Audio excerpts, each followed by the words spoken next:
लक्ष लागलं होतं परळीच्या निवडणुकीच्या नात निवडणूक पाहिलं तर परळीमध्ये पाहिलं तर सर्वाधिक मतांना आपण निवडून आलात, काय सांगाल?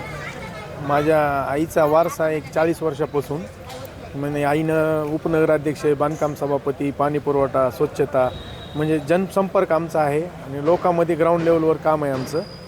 त्याच्यामुळं एक आणि काम करीत राहतात पब्लिक. माझी मिसेस होती आता एक 5 वर्ष बांधकाम सभापती, आता मी झालो आहे आणि आमच्या जमिनीवर सगळं ग्राउंड लेवलवर काम आहे सगळं. केवळ विरोधकाचे आरोप आपण आता हे निवडणुकीनंच उत्तर लीडनं दिलं आहे आणि पहिले पूर्ण सत्ता आली साहेबाची आणि पंकजाताईची, याचं उत्तरच त्यांना आपण त्यांच्या आरोपाला ह्याच्या माध्यमातून दिलं आहे. तुम्हाला किती मतदान पडले, समोरच्या मतदान किती पडले? मला 2282 पडले, समोरच्याला 381 पडले.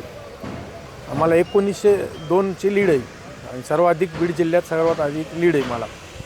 तुम्ही तुमचं पंकजा मुंडे असेल, धनी मुंडे यांचं तुमचं कौतुक देखील केलेलं आहे पाहिल्यानं. हो, मी त्यांना भेटायला गेल्यानंतर त्यांना माझं कौतुक केलं, त्यांना दोघांना आशीर्वाद दिले आणि त्यांच्या मुळंच मला एवढी लीड आलेली आहे.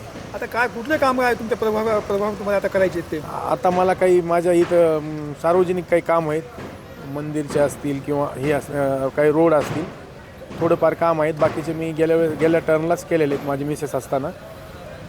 आता काही आहेत आत्ता ते करायचे सध्याचे. की तुम्हाला सगळ्यात मतं पडलेत म्हणून?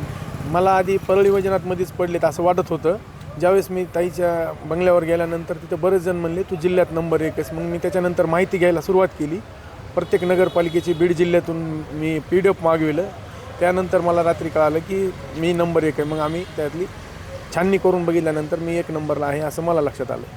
तुमच्या कुटुंबामध्ये आनंद असेल? आनंद आहे बरोबर. आई वगैरे सगळ्यात जास्त आई खुश आहे.